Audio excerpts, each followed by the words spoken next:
Olá, bom dia, boa tarde e boa noite. Sou Sara Monteiro, idealizadora e jornalista do blog Palco Urbano. E nesta entrevista vocês vão conhecer um pouquinho da história, suas influências e as dores e as delícias de ser um músico e um produtor independente, de Vitor Rossano. Então, ele está atuando no cenário da música há mais de 10 anos. Atualmente reside em Caruaru, Pernambuco, e já tocou e produziu diversas bandas, como o Projeto Música Gringa, Rasga Mortalha, Dama do Rei e muitas outras. Assim como é idealizador também da marca de roupas e acessórios Doc Mob, realizada de maneira totalmente independente. Então, Rossano, me fala primeiramente como você deu início na música. Então, eu comecei a me interessar por música ainda muito pequeno. Acho que eu tinha uns 4 ou 5 anos. Meu ex-padrasto, ele trazia os CDs para casa, escutava e eu ficava fascinado, né? De repente eu já pegava a colher e começava a batucar em qualquer coisa pela casa. E ele foi e me deu uma bateria de brinquedo. E aí pronto, né? Acabou o sossego dos vizinhos.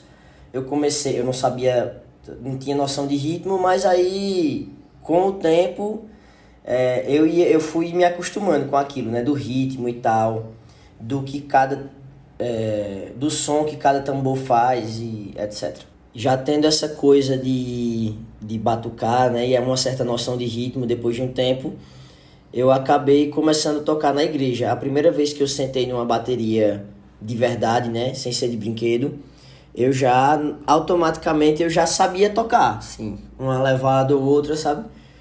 E foi fluindo naturalmente. Aí comecei tocando na igreja.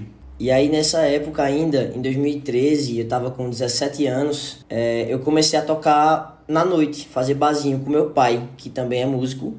E ele viu que eu tava tocando na igreja, viu que eu tava desenvolvendo, assim, evoluindo na bateria, e me chamou pra essa escola, né, que é à noite. E a gente começou a fazer, todas as quintas-feiras eu tocava com ele. E ainda nessa mesma época que eu fazia barzinho à noite com meu pai, eu acabei conhecendo algumas pessoas do meio com quem eu viria a tocar por anos e anos depois, né? E inclusive algumas pessoas com quem eu toco até hoje. Davidson Coelho, que toca comigo até hoje nos Outros Caras.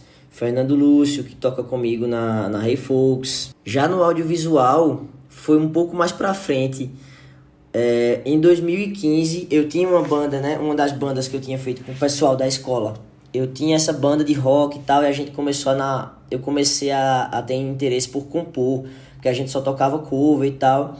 E eu comecei a despertar uma curiosidade muito grande por compor, fazer o som autoral e queria gravar. E na época era um pouco mais difícil para mim, eu não tinha computador, não tinha nada, nem sabia como fazer nada.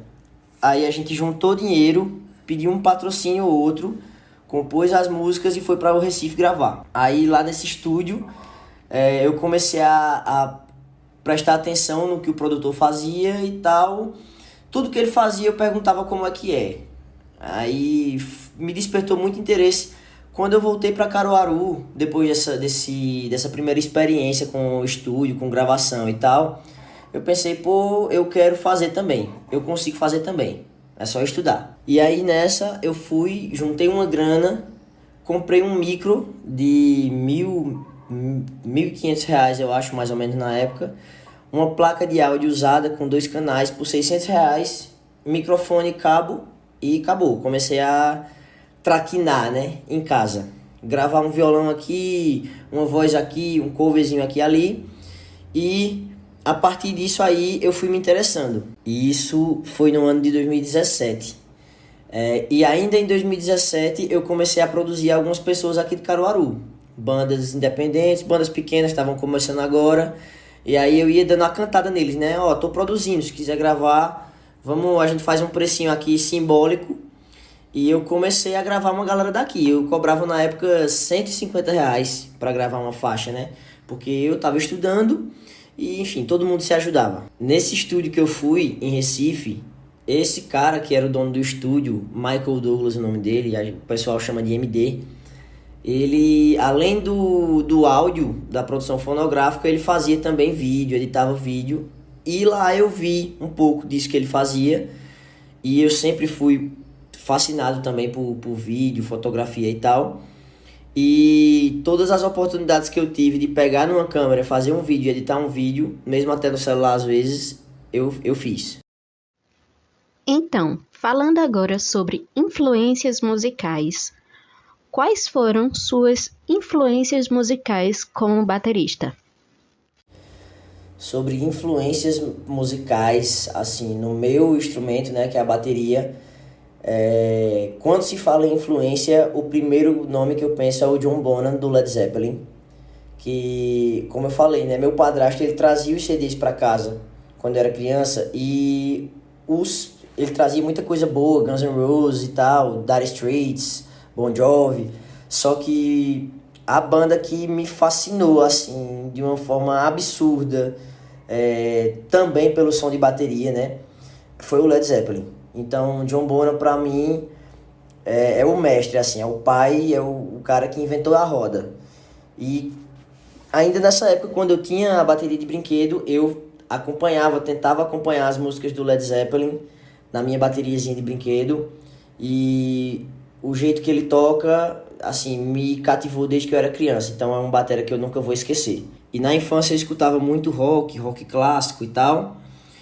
Na adolescência eu comecei a conhecer o metal, né? New metal, thrash metal, que são bateristas muito mais rápidos e tudo mais.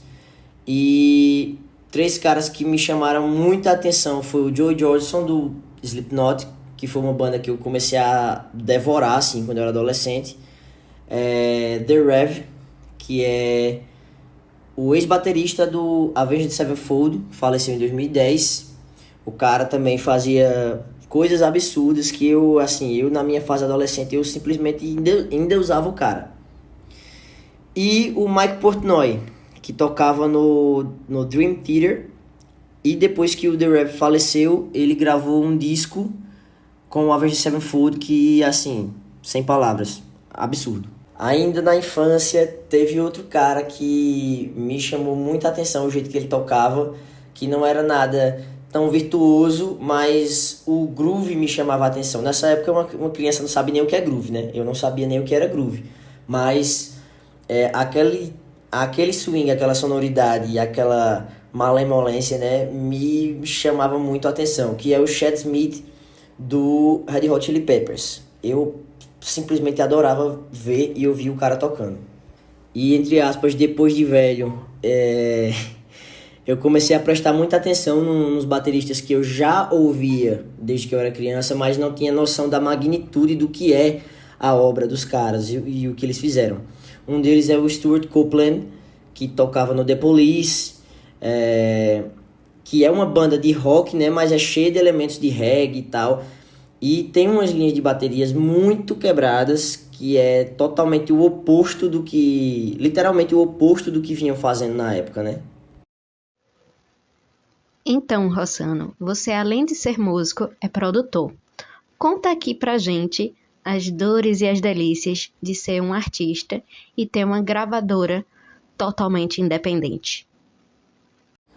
Sobre as dores e delícias de ser um artista e ter uma gravadora independente, velho, a pior parte é a cobrança que vem de si mesmo, né? E o investimento que é muito alto. O investimento é muito alto. Aqui no Brasil é muito difícil de ter as coisas. Então, é muito equipamento e, enfim, é uma batalha, é uma missão muito grande para ter as coisas. E acho que a melhor parte é não sofrer a pressão, né? Porque numa gravadora muitas vezes você é artista e você tem um prazo para estar com um disco pronto, com um EP pronto. Quando você é independente, você não passa por isso. E para mim a melhor coisa de todas é ter 100% da liberdade criativa. Tudo que você vê que o Uncle Jack Studios faz, que a Doc Mob vai fazer, tudo ali tá exatamente com a minha cara ali e tal. Sobre o lance do Karma Echoes, claro que tem o dedo dos outros compositores ali também, mas assim, eu tenho total autonomia sobre tudo que eu vou lançando. Essa pra mim é a melhor parte. Falando agora sobre as gravadoras, Qual a sua visão diante das gravadoras? Você acredita que elas perderam espaço com o streaming? Sobre as gravadoras e as plataformas de streaming, o impacto que o streaming causa no contexto geral, eu acho que o impacto negativo mesmo assim é só que o streaming ele dispersa um pouco a atenção da gente para com a música. Antigamente você sentava para ouvir um CD. Você colocava o CD, sentava ali e escutava aquele CD, do início ao fim. Hoje você liga o Spotify, coloca no shuffle ali e segue a vida, segue seu dia, trabalhando ou fazendo qualquer outra coisa. A gente não para ouvir a música. Esse eu acho que é o único impacto negativo assim dos streamings, na minha visão. E as gravadoras elas continuam ganhando dinheiro, ganhando muito dinheiro com as bandas, né? E hoje em dia é muito fácil, assim, entre aspas, é muito mais fácil você ser um artista independente. Você tendo um PC, uma interface, um cabo e um microfone, você consegue produzir o seu próprio som. A gravadora é um facilitador, né? Tem os seus prós e os contras, mas a gravadora é um grande facilitador para o artista. Eu prefiro estar fazendo tudo de forma independente porque, né, como eu falei, eu não gosto da pressão. Eu prefiro ter autonomia, fazer do jeito que eu quiser e tal. Entrando no quesito do mercado fonográfico, como você vê o mercado fonográfico atualmente? O mercado fonográfico ele é mais complicado, eu acho, atualmente. Primeiro porque antigamente, na era de ouro dos CDs, das rádios e tal, até existiam bandas que não eram grandes bandas e faziam sucesso, ganhavam notoriedade. Às vezes até uma banda que poderia ser considerada meio ruinzinha, ela às vezes tinha uma notoriedade. Porque tocava numa rádio, porque era de uma gravadora, porque isso e isso. Mas hoje em dia, além de ter muito mais facilidade de um artista produzir sua música, de alguém, qualquer um pode produzir sua música no seu quarto, na sua casa, com muito mais facilidade. Além disso, hoje em dia não tem mais espaço para entre aspas, para amadores, para artistas mais ou menos. Não tem mais espaço. Ou você é muito bom e se destaca com isso, ou você tem muito dinheiro ou você tem uma gravadora que produz um hit seu, estilo Acorda Pedrinho, e faz você viralizar no TikTok ou porque existem, por exemplo, várias maneiras de você emplacar uma música, de você ter muito clique, muito download na sua música. Às vezes sua música pode ser realmente muito, muito massa, na ponto da galera tá indo procurar ela no Spotify para dizer que letra, que riff massa, que música massa. Ou a galera pode estar dando muito clique na sua música para dizer que é uma bosta. Ou viralizando com uma dancinha no TikTok, por exemplo. Tem muita música que ela é tão ruim que até a gente mesmo que consome música dá um play nela para mostrar para alguém, olha que música lixo, sabe? Então, para se conseguir muitos cliques, muito download, hoje em dia no mercado fonográfico, principalmente aqui no Brasil, é muito, muito complicado. E aí é aquela coisa, às vezes até o cara que é independente, ele tá compondo ali, mas ele começa a pensar como uma gravadora. Ele tem uma música ali pronta, mas ele faz, eita, eu vou diminuir esse trecho aqui, ou então eu vou simplificar esse trecho aqui, ou eu vou fazer diferente essa letra aqui, porque desse jeito é mais fácil de eu viralizar com essa música, ou com esse trecho dessa música. E isso é um perigo, né? Porque você acaba deixando, na minha opinião, é claro, você acaba deixando o produto principal, que é a sua música e a sua mensagem, de lado. Então, sobre a cultura de consumo sendo entrelaçada com a arte, qual a sua visão diante deste assunto? Sobre esse lance da cultura do consumo, eu acho assim, quem tá lá, já tá lá. Pra quem não tá lá ainda mas é muito difícil de verdade. Antes de você querer que alguém pague pra comprar o ingresso do seu show, você tem que ter feito um trabalho muito grande antes, porque hoje em dia se paga, um exemplo, R$ 1.000 para ver um show do Coldplay, da Beyoncé, um exemplo. Mas você tem uma banda autoral aqui em Caruaru que tem um clipe lançado, ou um EP lançado, ou um disco lançado. Vai ser muito difícil você lotar uma casa de show cobrando um ingresso a R$ 20. Você lotar realmente essa casa de show cobrando ingresso a R$ 20, que é muito barato, vai ser bem difícil. Porque tem todo um trabalho a ser feito antes. E como eu falei na pergunta anterior, existem muitas maneiras de um som viralizar, de um músico viralizar. E a galera, o público, está sendo constantemente e diariamente bombardeado com muitos sucessos novos. Todo dia aparece uma música que está viralizando no TikTok, por exemplo. E sobre a arte em si, o que é uma boa arte, o que é uma música boa, o que é uma música ruim, é muito relativo. Porque, por exemplo, eu não sou um cara que escuta o brega funk, por exemplo. Mas a MC Loma tá ali na comunidade dela cantando músicas sobre o que eles vivem, sobre uma vivência que é deles, que eu não entendo, mas todo mundo que tá ali vai se identificar. E ela tá fazendo isso e tá trazendo dinheiro ali para a comunidade dela. Dando só um exemplo, muita dessa galera do brega funk, né? Muita gente fala que não é arte. Isso não é arte, isso não é música. Mas é música sim, na minha humilde opinião. Eu acho isso muito massa porque cada tipo de pessoa vai se identificar com um tipo diferente de arte. Não é porque eu não me identifico com aquele tipo de arte que eu tenho que dizer que não é arte, né? Tudo tem seu valor. Nesta 7ª pergunta, conta pra gente sobre a importância da música na tua vida e qual a sua maior dificuldade em se expressar através dela.